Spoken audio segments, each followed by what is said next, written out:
Hello Sophia ပါ Sophia မန်လေးရောက်တော့ရန်သွားချင်နေတဲ့ Peacock Coffee ဆိုင်လေးကိုရောက်ခဲ့ပါတယ်။ဆိုင်လေးမှာကပ်ပါကလေးရှိရလေးတွေ့ရတယ်။ပြီးတော့သူ့ရဲ့အခင်းကျင်းကလည်းသူများနဲ့မတူပဲထူးခြားတာကိုတွေ့ရပါတယ်။ Because ကထုတ်တဲ့ပစ္စည်းလေးတွေဝယ်လို့ရအောင်လေးစီစဉ်ပေးထားတာလေး Sophia သဘောကျပါတယ်။ကဲ Sophia နဲ့အတူတူထဲကိုလိုက်ကြည့်ပေးအောင်နော်။အထဲကိုဝင်လိုက်တာနဲ့ဂူထဲကိုဝင်သွားတယ်လို့မျိုးအေးကနေဖြစ်သွားတာကို Sophia သဘောကျပါတယ်။ဆိုင်မှာလူအပြည့်ပါပဲ။မန်လေးမှာရှိတဲ့အချောလာတဲ့အကုန်လုံး Sophia တနေရာထဲမှာတွေ့လိုက်ရပါတယ်။ဂူကြီးထဲမှာတစ်ပင်လေးနဲ့အလှဆင်ထားတာတော်တော်လေးကိုကြည့်လို့ကောင်းပါတယ်အစားတောက်လေးရောက်လာပြီဆိုတော့ဆိုဖီယာအရသာလေးကို try ကြည့်လိုက်ပါဦးမယ်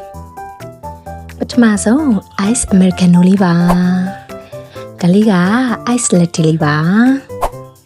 ကဲဒီဟာလေးကတော့ ice cappuccino လေးပါဆိုဖီယာစားနေရရင်အရန်ကိုပြောပါတယ်ရုပ်ကိုသာကြည့်လိုက်တော့နော်ကဲဒါလေးတွေကတစ်မျိုးကို1000ကျော်ကျော်ဝန်းကျင်လောက်တော့ကြာပါတယ်ဒါလေးကတော့ဆိုဖီယာရဲ့အကြိုက်ဆုံး cheese cake လေးပါနော်အရသာလေးတွေကမဆိုးပါဘူးဖိုတိုလေးတွေပတ်ရရင်းနဲ့ဆိုဖီယာအားလုံးကိုနှုတ်ဆက်ပါတယ်ဆိုဖီယာ TV ကိုလည်း follow လုပ်ဖို့အတွက်မမေ့နဲ့ဦးနော်အားလုံး see you ပါ